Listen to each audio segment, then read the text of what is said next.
अच्छा, बहुत कोशिश करते हैं कि हमारे दिमाग में बिना किसी मतलब के विचार नहीं आए, हमारे दिमाग में सिर्फ काम के ही विचार आए, फिर भी हमारे दिमाग में बिना मतलब के विचार आते रहते हैं और एक विचार ही नहीं, एक के बाद में दूसरा, तीसरा और एक चेन बन जाती है विचारों की, जो हमें अल्टीमेटली एंजाइटी की तरफ धकेलती है, जिसकी वजह से एंजाइटी होती है, जिसकी वजह से हमारा सुकून, हमारा चैन खत्म हो जाता है। हेलो दोस्तों, मैं हूं doctor B S Kumar, psychiatrist and your health coach.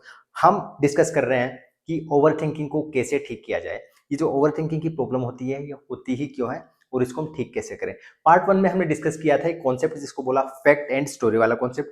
मतलब कोई भी लाइफ में इवेंट होता है, कोई भी ऐसी घटना घटित होती है जो फैक्ट है और उसके बाद में हमारा दिमाग अनावश्यक रूप से फाल्स स्टोरीज बनाने लग जाता है और उन जो फाल्स स्टोरीज है ना, उसी की वजह से एंजाइटी सबसे ज्यादा होती है। हमें अल्टीमेटली एंजाइटी की तरफ जाना पड़ता है उसकी वजह से। अच्छा, आज हम डिस्कस करेंगे कि ये जो दिमाग फाल्स स्टोरीज बना रहा है ना, किसी भी इवेंट के बाद में जो दिमाग की कहानियां बना रहा है, जो अनगिनत कहानियां, अनगिनत विचार हमारे दिमाग में आ रहा है, ये क्यों होता है? ऐसा क्यों होता है दोस्तों? तो हमारा दिमाग ऐसा क्यों करता है? Why does our brain do this? मतलब ये जो भी हो रहा है हमारे दिमाग के साथ में, यार ये हो क्यों रहा है? तो दोस्तों यहाँ पे बहुत इंपॉर्टेंट चीज है जिसको हमें समझना है, वो ये है कि हमारा दिमाग का जो इंपॉर्टेंट जॉब है ना दोस्तों, हमारे दिमाग का जो इंपॉर्टेंट काम है, हमारे दिमाग के इंपॉर्टेंट काम है, हमारा जो ब्रेन है ना दोस्तों, इस ब्रेन का बहुत ही इंपॉर्टेंट फंक्शन होता है।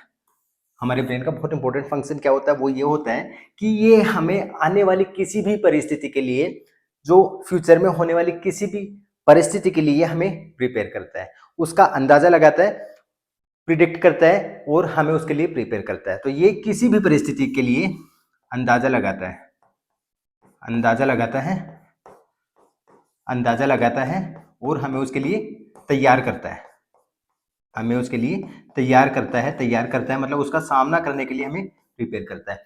अब ये जो चीजें है ना, ये बिल्कुल ही नॉर्मल है, एब्सोल्युटली नॉर्मल है कि हाँ ये ब्रेन का फंक्शन और ऐसा होना ही चाहिए। उदाहरण के लिए मान के चलिए कि मेरा इंटरव्यू होने वाला है, तो इंटरव्यू होने वाला है, उसके लिए ये दिमाग मुझे प्रिपेयर करेगा कि हाँ वहां पे ये सवाल पूछा जाएगा और यदि इसका जवाब मुझे नहीं आया तो मैं क्या बोलूंगा। अच्छा, मैंने ये बोल दिया और उनको ये चीज पसंद नहीं आई और उसके काउंटर में वो कुछ पूछेंगे तो फिर मैं क्या जवाब दूंगा। मतलब एक प्रॉपर वे में, एक सही तरीके से ये हमारा जो ब्रेन है हमें किसी भी सिचुएशन के लिए प्रिपेयर कर रहा है, तैयार कर रहा है। ठीक है, यहाँ तक ठीक है। बट प्रॉब्लम कब आती है दोस्तों? प्रॉब्लम तब आती है जब ये जो प्रिपरेशन है ना, जो दिमाग की जो प्रिपरेशन है, इसकी जो प्रिपरेशन है, ये प्रिपरेशन नहीं रहकर ये रिपीटेशन बन जाए, रिपीटेशन बन जाती है। यदि प्रिपरेशन की बजाय रिपीटेशन बन जाती है तो ये सारी की सारी प्रॉब्लम यहीं से स्टार्ट होती है। अब होता क्या है ना, एक बहुत इंपॉर्टेंट कॉन्सेप्ट है जो आप हम यहाँ पे डिस्कस करेंगे। वो कॉन्सेप्ट है दोस्तों, वो कॉन्सेप्ट है अनसर्टेनिटी ट्रैप, जिसको बोलते हैं अनसर्टेनिटी ट्रैप।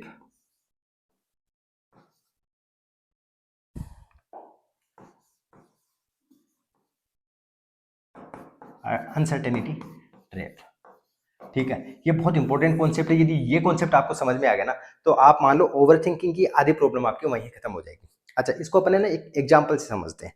मान के चलिए किसी बच्चे का एग्जाम है, किसी का 10 दिन बाद में एग्जाम है। मान के चलिए मेरा ही एग्जाम है, 10 दिन बाद में एग्जाम है, तो मैं एग्जाम की प्रिपरेशन कर रहा हूँ। ठीक है, I am preparing for my exam, मैं एग्जाम की प्रिपरेशन कर रहा हूँ।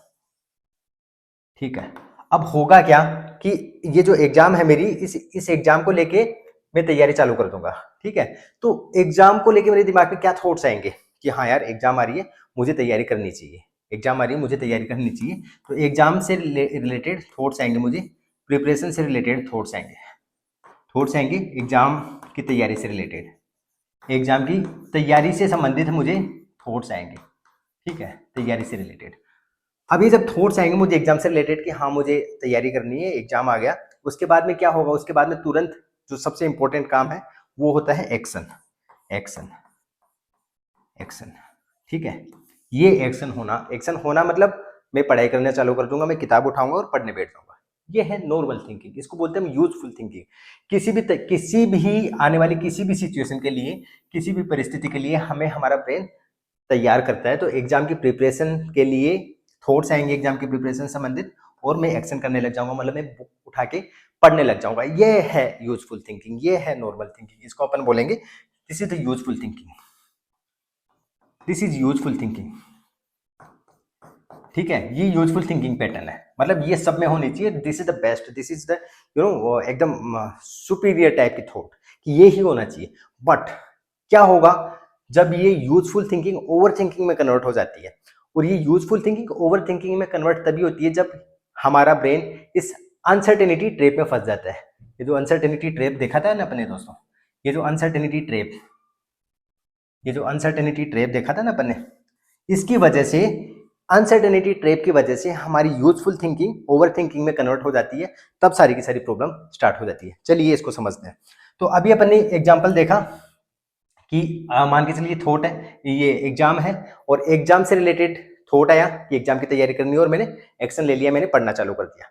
क्या होगा, क्या होगा यदि ये जो यूजफुल थिंकिंग है ये ओवर थिंकिंग में कन्वर्ट हो जाए?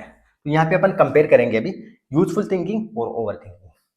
ठीक है, तो क्या होगा यदि मान के चलिए एग्जाम आई दोस्तों, एग्जाम आई और एग्जाम से रिलेटेड थॉट आया, एग्जाम से रिलेटेड थॉट आया और मैंने एक्शन लेना चालू कर दिया, मैंने एक्शन लेना चालू कर दिया। ठीक है, एग्जाम आई, एग्जाम से रिलेटेड थॉट आया कि मुझे प्रिपेयर करना है और मैंने एक्शन लेना चालू कर दिया। This is the useful thinking, this is the useful thinking. ठीक है, ये अच्छी थिंकिंग है, ये अच्छी वाली थॉट है, दिस इज यूजफुल थिंकिंग और ये रहना भी चाहिए। लेकिन क्या होगा यदि एग्जाम, जैसे ही एग्जाम का अनाउंसमेंट हुआ या फिर जैसे मुझे एग्जाम का पता चला कि 20 दिन बाद में एग्जाम है, 20 दिन बाद एग्जाम है, ठीक है, लेकिन मेरे दिमाग में थॉट आया कि हाँ यार एग्जाम आने वाली है और मुझे पढ़ाई करनी है, लेकिन यहाँ पे थोड़ा सा जो थॉट का पैटर्न है वो थोड़ा सा बदल गया कि मुझे पढ़ाई करनी है। थॉट आया मुझे पढ़ाई करनी है, मुझे पढ़ाई करनी है, थॉट आया मुझे पढ़ाई करनी है,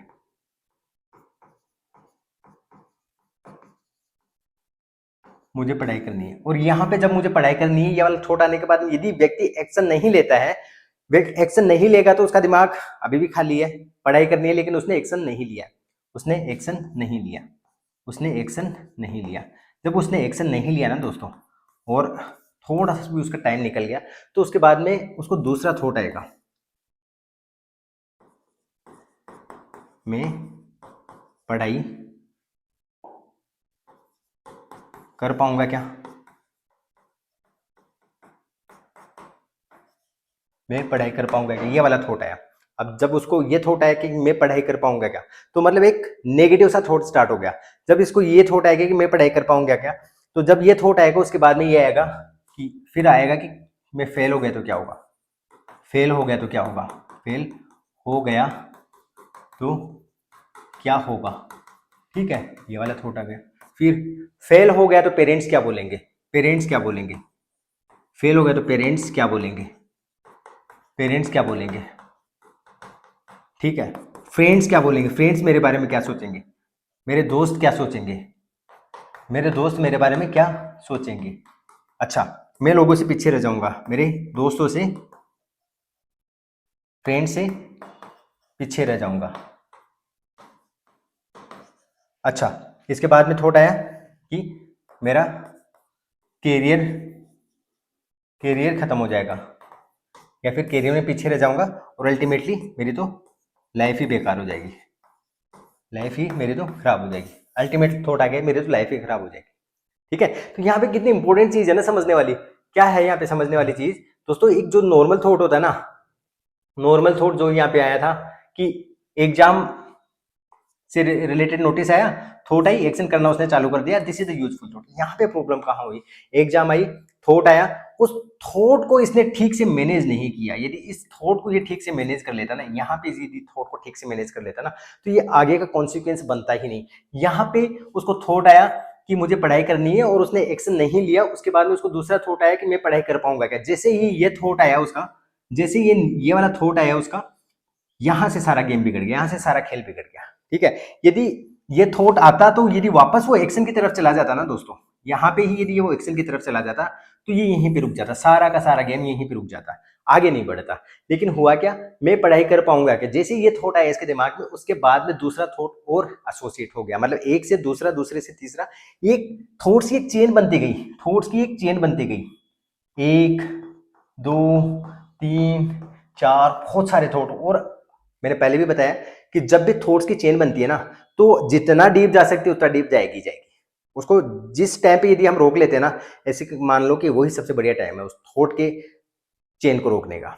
तो यहाँ पे जितना डीप जाएंगे उतनी ज्यादा प्रॉब्लम होती जाएगी। देखो ना, एग्जाम आई और अपन ने क्या सोच लिया कि मेरी तो लाइफ ही खराब है, मतलब हम फ्यूचर के उस एंड तक चले ही गए, जबकि अभी तो फ्यूचर स्टार्ट ही नहीं हुआ ना।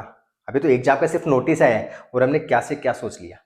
दोस्तों ये इसलिए हुआ है क्योंकि यहाँ पे जब एक थॉट आया ना तो अनसर्टेनिटी बन गई। यहाँ पे अनसर्टेनिटी मतलब अनिश्चितता स्टार्ट हो गई कि क्या मैं पढ़ाई कर पाऊंगा, कि मैं पढ़ाई कर पाऊंगा, कि एक अनसर्टेनिटी है।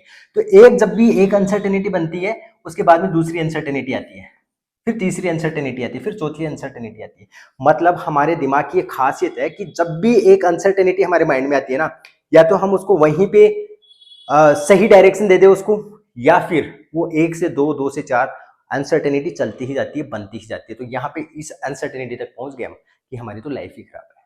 ठीक है, तो दोस्तों इसको बोलते हैं हम अनसर्टेनिटी ट्रैप, जो अभी हमने डिस्कस किया ना, अनसर्टेनिटी ट्रैप। तो this is the uncertainty trap.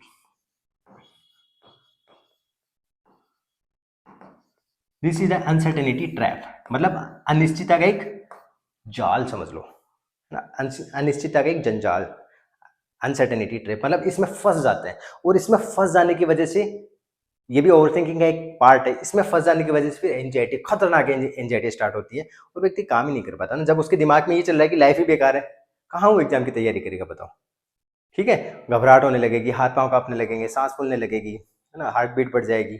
उसको लगेगा यार क्या करूंगा, सब कुछ खत्म है, एग्जाम एग्जाम की तैयारी छोड़ो, चलो अपने तो कहीं। ठीक है, ये वाले ऐसे ऐसे थॉट्स आते हैं। इतना आसान नहीं है ये, मतलब इस चीज़ को समझना इतना आसान नहीं है। बट दोस्तों इसको समझना बहुत ज़रूरी है, क्योंकि आप में से बहुत सारे लोग इस फेज से गुजरे होंगे या फिर आने वाले टाइम में गुजरेंगे। तो आपको एक कॉन्सेप्ट समझ में आ जाएगा ना, तो आप इससे बड़ी आसानी से बाहर निकल सकते हो। अच्छा, अपन ने पढ़ा फैक्ट और फाल्स स्टोरी की कहानी, कि कोई ना कोई इवेंट होता है उसके बाद में हमारा दिमाग फाल्स स्टोरी बनाता है। क्यों बनाता है? क्योंकि हमारे माइंड की खासियत है, हमारे माइंड को, हमारा माइंड जो होता है, हमारा ब्रेन, वो आने वाले समय, आने वाली परिस्थिति के लिए हमें तैयार करता है, हमें प्रिपेयर करता है। ठीक है, साथ ही साथ में जो कॉन्सेप्ट है अनसर्टेनिटी ट्रैप, उसकी सहायता से अपने ये समझा कि हमारे दिमाग को अनसर्टेनिटी कभी भी बर्दाश्त नहीं होती। माइंड को चाहिए कि कुछ ना कुछ सर्टेन हो जाए, कुछ निश्चित हो जाए, जबकि निश्चित तो कुछ भी नहीं है यार। निश्चित तो कुछ भी, निश्चित तो ये भी नहीं है कि ये वीडियो में कंप्लीट बना पाऊंगा कि नहीं बना पाऊंगा। समझ गए? तो अनसर्टेनिटी को हमें एक्सेप्ट करना है, जितना अनसर्टेनिटी है उसमें उसको हमें मैनेज करना है। कैसे मैनेज करना है वो हम आगे वाली वीडियो में डिस्कस करेंगे, जब हम ओवर थिंकिंग का प्रॉपर ट्रीटमेंट डिस्कस करेंगे। नेक्स्ट वीडियो में हम डिस्कस करेंगे कि ओवर थिंकिंग को ठीक कैसे करें, वो 5 स्टेप, वो 5 इंपॉर्टेंट स्टेप जो आपको उठाने हैं इस ओवर थिंकिंग को ठीक करने के लिए, वो हम आने वाली वीडियो में डिस्कस करेंगे। तो उम्मीद करता हूँ आपको ये कॉन्सेप्ट समझ में आया होगा। कौन सा concept? Fact and false story वाला, अनसर्टेनिटी ट्रैप वाला, और दिमाग जो हमारा अपने आप को हमें तैयार करता है ना आने वाली सिचुएशन, आने वाली परिस्थिति के लिए, इसलिए ये सारी की सारी चीजें होती है। तो हमें ये समझना है सबसे पहले कि ये हो क्यों रहा है, क्योंकि जब तक हम उसके रूट कोज को नहीं समझेंगे ना, तब तक इसको पूरी तरह ठीक करना थोड़ा सा मुश्किल है। किसको? ओवर थिंकिंग को। और ओवर थिंकिंग की वजह से होता है कि अल्टीमेटली एंजाइटी और डिप्रेशन। तो एंजाइटी और डिप्रेशन को यदि हमें पूरी तरह ठीक करना है ना दोस्त, तो इसके रूट कोज को सबसे पहले समझना पड़ेगा, तभी हम रूट कोज पे वार कर पाएंगे, तभी हम रूट कोज को करेक्ट कर पाएंगे। उम्मीद करता हूं आपको समझ में आएगा दोस्तों। साइकोलॉजी से रिलेटेड, साइकोलॉजी हम जीते हैं, साइकोलॉजी से रिलेटेड आपने हर छोटे से छोटे कॉन्सेप्ट को डेली लाइफ में कैसे इंप्लीमेंट करें, अपने थॉट को कैसे बेहतर रखें, अपने बिहेवियर को कैसे बेहतर रखें, अपने इमोशन को कैसे प्रोसेस करें, यदि ये चीज़ें सीखनी है ना आपको, तो आप जुड़े रहिए डॉक्टर माइंडफिट के साथ। दोस्तों मिलते हैं अगले वीडियो में, तब तक के लिए मस्त रहिए, मुस्कुराते रहिए। Thank you very much.